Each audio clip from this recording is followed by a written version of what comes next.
좀비 영화는 특별한 존재를 다루는 영화 장르입니다. 영화사에서 현대 호러 영화는 고전 호러 영화와 구분짓는 두 개의 분기점을 가집니다. 첫째는 사이코이며 둘째는 살아있는 시체들의 밤이죠. 이 둘 가운데 어떤 작품을 현대 호러 영화의 시작으로 볼 것인지는 선택하는 이의 몫입니다. 좀비 영화인 살아있는 시체들의 밤은 이전 좀비 영화와는 전혀 다른 이야기를 전개합니다.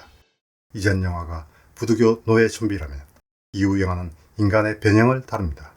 인간에 의해 괴물이 되던 시대에서 인간 그 자체가 괴물인 사이코를 지나 이제는 인간이 아닌 그 무엇으로 변형되는 것이죠. 인간이 아닌 다른 무엇의 등장이 현대 호러 영화의 분기점이라는 것은 꽤나 의미심장합니다. 1960년 이전 고전기 호러 영화는 인간의 상상을 극단까지 밀어붙여 그 누구도 생각지 못한 괴물을 만들어내려 애쓰던 시대입니다. 이 시대에는 방사능에 오염된 거대 괴수들이 등장했으며 뇌만으로 이루어진 각종 생물 역시 등장합니다. 물론 외계인도 등장하죠. 이러한 고전기 호러 영화에서 괴물과 같은 인간이 등장하지 않았던 것은 아닙니다. 이 시대에 호러 영화에 등장하는 살인마들은 보통 영국의 미스터리한 살인마인 잭 더 리퍼를 모델 삼아 등장했습니다.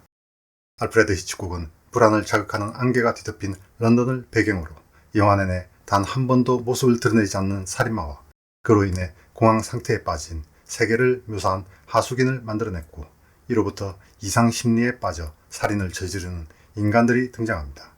존 브람은 1944년에 하수긴을 다시 만들면서 살인마를 주인공으로 내세우기도 합니다.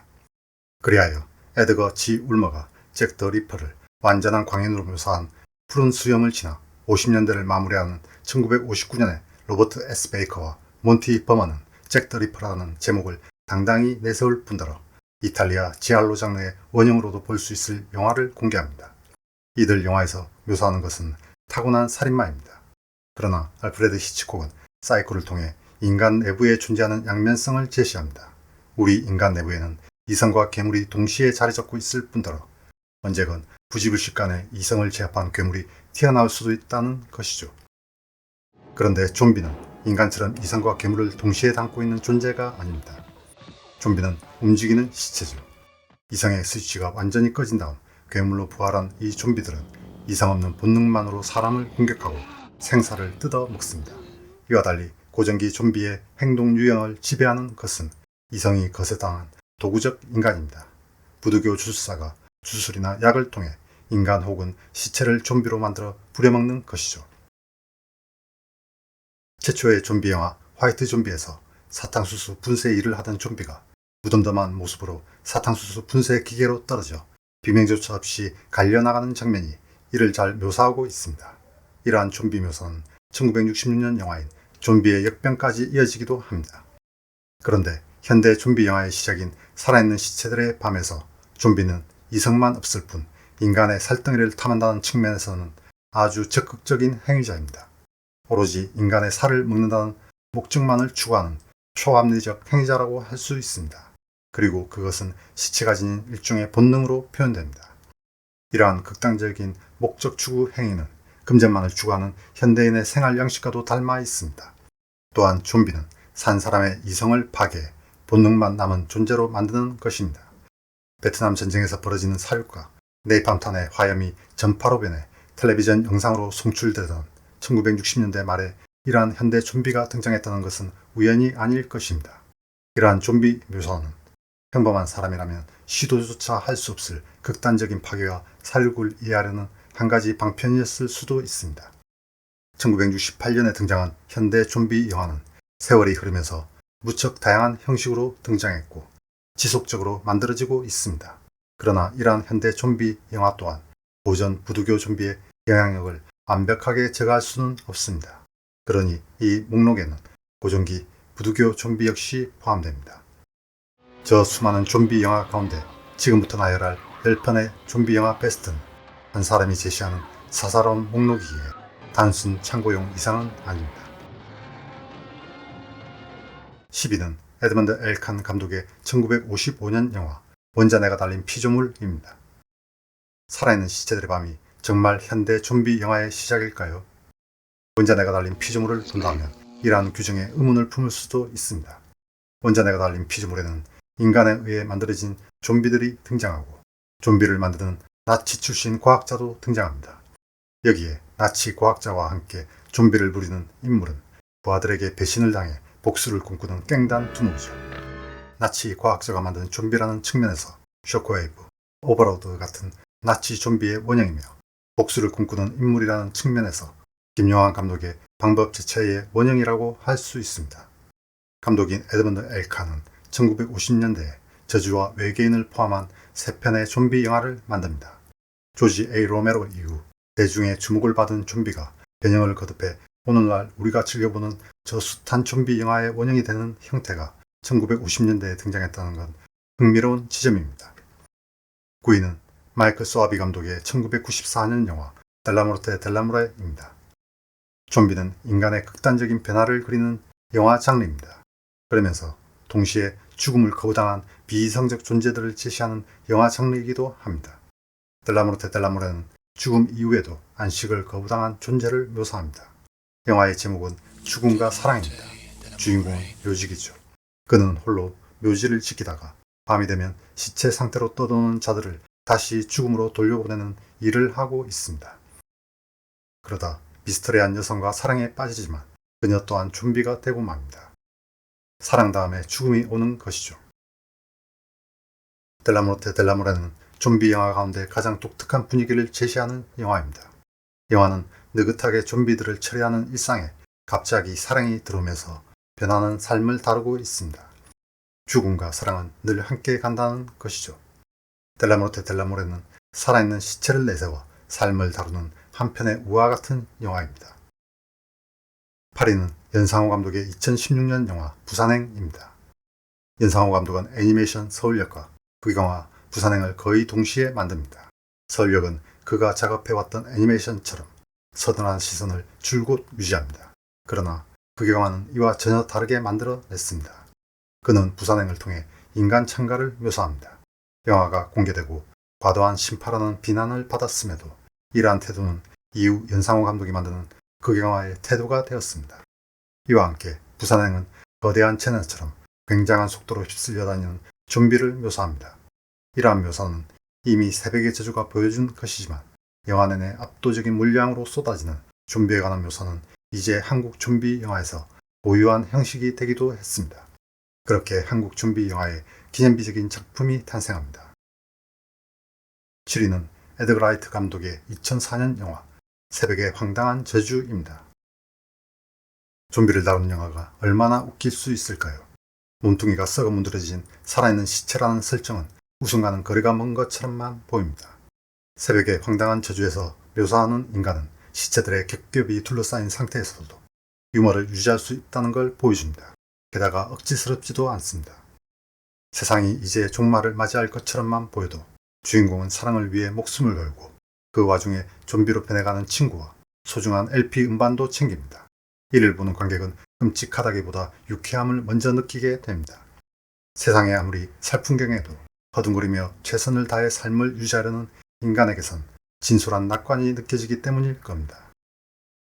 새벽의 황당한 저주는 그 제목에서 알 수 있듯이 시체들의 새벽을 패러디한 영화입니다. 그러나 시체들의 새벽이 묘사한 절망 대신 밝은 낮을 그리는 흥겨운 영화입니다. 6위는 잭 스나이더 감독의 2004년 영화 새벽의 저주입니다. 새벽의 저주는 조지 A. 로메로 감독의 시체들의 새벽을 리메이크한 작품입니다. 이 영화에서 좀비는 느릿하게 걸어다니는 존재가 아닙니다. 이들은 때를 지어 뛰어다니며 어지간히 강한 인간이라도 이를 피할 수는 없습니다. 그렇게 새벽의 저주는 좀비 장르의 형식을 완전히 바꿔버립니다.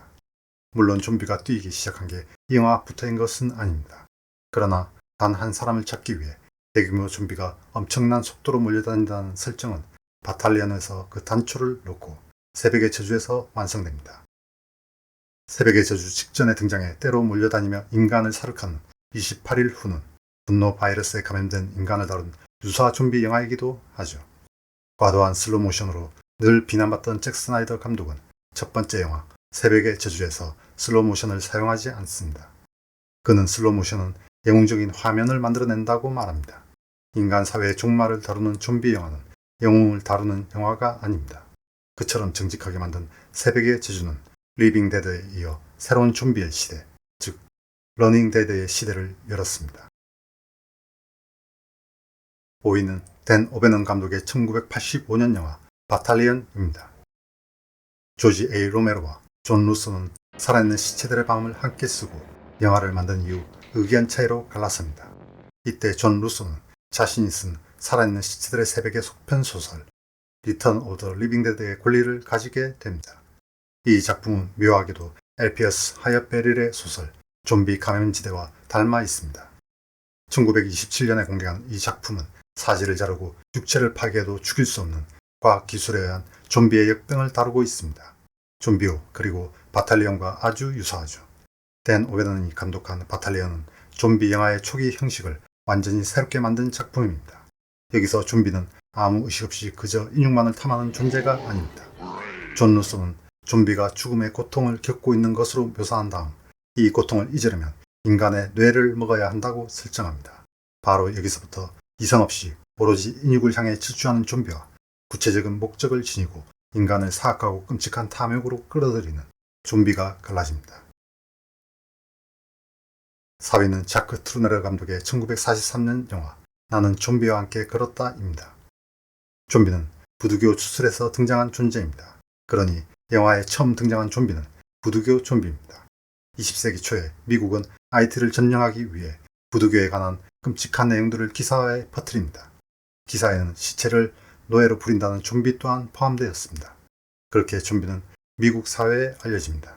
영화사에서 최초로 등장한 부두교 좀비 영화는 화이트 좀비입니다. 그러나 영화사에서 가장 뛰어난 부두교 좀비 영화는 나는 좀비와 함께 걸었다입니다. 화이트 좀비 이전에도 좀비는 이미 문학에서 공포의 대상으로 다뤄지곤 했습니다. 다만 이들 작품이 원초적 공포에 충실한 오락적 요소가 강한 작품이었다면 나는 좀비와 함께 걸었다는 인류학적 사실성으로 좀비와 흑인 사회의 비극을 공포와 함께 제시하고 있습니다. 호러 영화에서 비극적인 실제 역사를 담은 작품은 나는 좀비와 함께 걸었다가 최초이기도 합니다. 나는 좀비와 함께 걸었다는 이러한 역사적 사실성과 함께 영화 속을 떠도는 소리를 지극히 섬세한 사운드로 담아낸 강렬한 힘을 지닌 작품이기도 합니다. 3위는 피터 잭슨 감독의 데드 라이브입니다. 살아있는 시체를 다루는 좀비가 얼마나 막 나갈 수 있을까요? 조지 A. 로메로의 시체들의 새벽 이후 좀비 영화는 고어 묘사를 가시하는 장이 되기도 했으며 시체들의 낮은 당시까지 인간이 상상한 고어 효과의 한계를 보여줍니다. 그러나 이 방면에서 가장 뛰어난 인물은 시체 시리즈에서 특수효과를 담당한 전문가 톰 사비니가 아니라 이탈리아 영화감독 루치오 풀치입니다. 그는 좀비2나 비욘드 그리고 시티 오브 더 리빙 데드 같은 좀비 영화에서 관객의 구역질을 유발하는 처참한 고어 장면을 보여주기도 합니다. 그러나 피터 잭슨은 달랐습니다. 그는 루치오 풀치보다 더한 고어 장면들을 만들어냅니다. 좀비가 창궐한 거대한 저택에는 인간의 살과 가죽이 분리되고 내장이 곤죽이 된 시체가 산처럼만 쌓여갑니다. 심지어 상체와 하체가 분리된 좀비 다리를 뜯어 좀비를 두들겨 패기도 합니다. 그런데 관객은 미소를 짓고 있죠. 영화가 즐겁기 때문입니다. 그리고 이 모든 고어 효과가 향하는 곳은 낭만적인 사랑입니다. 상상을 넘어선 잔인한 장면을 계속해서 보여주면서도 즐거운 영화. 아무나 이렇게 할 수 있는 건 아닙니다. 2위는 스튜어트 고든 감독의 1985년 영화 좀비오입니다. 스튜어트 고든과 브라이언 유즈나는 프랑켄슈타인의 새로운 버전을 만들기 위해 러브크래프트의 단편 허버트 웨스트 리애니메이트를 선택합니다. 그런 다음 고전기의 과학기술의 비극적 결과인 괴인을 다룬 영화 검은 잠을 살짝 참고합니다. 그렇게 만든 영화는 영화사의 길이 남을 난장판 좀비 영화로 완성됩니다. 좀비오는 그야말로 거침없는 영화입니다. 그 장면을 중심에 두면 데드 얼라이브가 더 막 나간다고 할 수도 있을 겁니다. 그러나 데드 얼라이브는 그 장면을 뺀다면 아주 순진한 영화죠. 영화의 중심이 사랑이기 때문입니다. 그런데 좀비오는 그야말로 사랑 따윈 시체보다 중요치 않아라고 외치는 영화입니다. 생애의 목적이 시체를 되살려 자신의 천재성을 과시하고자 하는 허버트 웨스트가 사실상 주인공이기 때문이죠. 영화에서 브루스 에버가 바바라 크래프턴이 놓지 않으려고 애쓰는 인간의 감정은 전혀 중요하지 않습니다. 가장 중요한 건 시체를 부활시키는 것이죠. 그리고 그 과정에서 어둡고 사악한 코미디가 생겨나기도 합니다. 브라이언 유즈나 감독의 말처럼 오늘날에도 이 정도로 막 나가는 영화는 쉽게 만들 수 없습니다. 살아있는 시체들의 밤으로부터 시작된 현대 좀비 영화는 다양한 변주를 거쳐왔습니다. 1970년대에는 러브크래프트풍의 스산한 마을에서 살아가는 마을 사람들 전체가 좀비 같은 존재로 변하는 데드 피플이 등장했고, 베트남 전쟁에서 전사한 군인이 살아있는 시체 상태로 돌아온다는 침울한 비극을 표현한 데스 드림이 있으며, 과학자의 오만으로 인해 인간이 오로지 섹스만을 탐닉하는 존재로 변하는 유사 좀비 영화 시버스 등이 등장했습니다. 여기에 좀비 영화는 아니지만 좀비 영화를 일정 정도 참고하면서 1980년대 이후 만들어질 좀비 영화에 큰 영향을 끼친 이블데드를 언급할 수도 있습니다. 좀비 영화는 여전히 변하는 중입니다. 이제 한국에서도 킹덤, 지금 우리 학교는, 그리고 군체 등을 통해 이전과는 다른 좀비를 묘사해내기도 합니다. 좀비 영화는 1990년대에 들어서면서 서서히 사라져가면서 변방의 재산 혹은 독립영화에서 그거를 강조하기 위해서만 만들어집니다. 그러던 것이 28일 후 그리고 새벽의 저주 이후 영화 속 좀비처럼 부활한 다음 그 세력을 점차 넓혀가고 있기도 합니다. 사라진 듯했던 한 장르가 갑작스럽게 열광적인 반응을 얻는 것 영화사에서도 드문 일이죠. 그리고 이러한 현대 좀비 영화의 토대를 만든 인물은 바로 조지 A. 로메로입니다. 좀비 영화 베스트 1위는 현대 좀비 영화의 창시자 조지 A. 로메로 감독의 시체 3부작인 살아있는 시체들의 밤과 시체들의 새벽 그리고 시체들의 낮입니다. 조지 A. 로메로가 창조한 시체 3부작은 한 편의 영화로 다룰 수밖에 없습니다. 이 3부작은 1968년에 처음 등장해 현대 좀비 영화의 탄생을 선언하고 1978년에 속편이 등장해 좀비 영화의 유행을 불러일으켰으며 1985년에 세 번째 작품이 등장한 이후 좀비 영화의 몰락까지 20세기 좀비 영화사 그 전체를 포괄합니다. 좀비 영화 베스트 10에 이 작품들이 안 들어갈 수도 없을 뿐더러 시체 3부작이야말로 좀비 영화의 알파이자 오메가라고 할 수 있습니다. 비록 존 루소가 리빙데드 시리즈를 만들기는 했으나 로메로의 시체 3부작이 이후 좀비 영화에 끼친 영향과 비교하면 그 영향력이란 그저 미미할 뿐입니다. 사실상 현대의 모든 좀비 영화는 로메로 영화의 변주에 불과하다고 해도 과언이 아니죠. 이유를 알 수 없을 뿐더러 오로지 인육만을 탐하는 시체인 좀비의 등장, 그리고 이로 인해 인류 문명이 붕괴하고 인간들은 지상을 누비는 좀비를 피해 지하로 숨어듭니다. 이러한 것들은 이 3부작 영화가 만들어지는 가운데 완성된 것이죠. 그러니 시체 3부작이야말로 좀비 영화의 천지창조라고 할 수 있습니다. 좀비 장르는 강렬한 이미지를 제시하는 두 캐릭터를 선보이고 있습니다. 하나는 바탈렌에서 상처만 남은 채 오로지 죽었다는 고통을 잊고자 뇌만을 갈망하는 이름없는 좀비가 있으며, 또 하나는 시체들의 낮에서 아주 느리게 사회화되는 좀비인 버브가 있습니다. 이 두 존재는 좀비의 양극단을 대변합니다. 바탈리언은 한계없는 탐욕의 세계를 제시합니다. 인간 사회가 붕괴되었을 때 인간의 욕망은 전적으로 파괴적인 목적만을 추구할 것이라는 극단적으로 편향된 태도입니다. 이와 달리 시체들의 낮에 등장하는 버브는 인간이 다른 존재로 변할지라도 이성을 되돌릴 방법이 있으며, 이는 또 다른 형태의 사회를 만들어낼 수도 있을 거라는 생각입니다. 여기서 등장하는 메시지는 좀비 3부작의 첫 작품에 영향을 끼친 나는 전설이다의 세계로 다시 돌아가는 것이기도 합니다. 그렇기에 확실한 건 우리가 좀비라고 부르는 인간 존재에 대전하는 그것이 어떤 결과를 낳건 한번 변해버린 세상은 과거 인류가 화려한 문명을 누리던 인간 사회로는 결코 되돌릴 수 없다는 것입니다. 그렇기에 인간의 좀비화는 어떤 의미로건 인류의 종말을 의미할 것입니다. 판타스틱 영화백서는 세상의 모든 호러 영화를 다루고자 하는 호러 영화사. 드림랜드에서 기이한 모험을 펼치는 단테를 다룬 단테 러브크래프트를 만나다와 함께 합니다. 오늘 영화 일전은 여기까지입니다.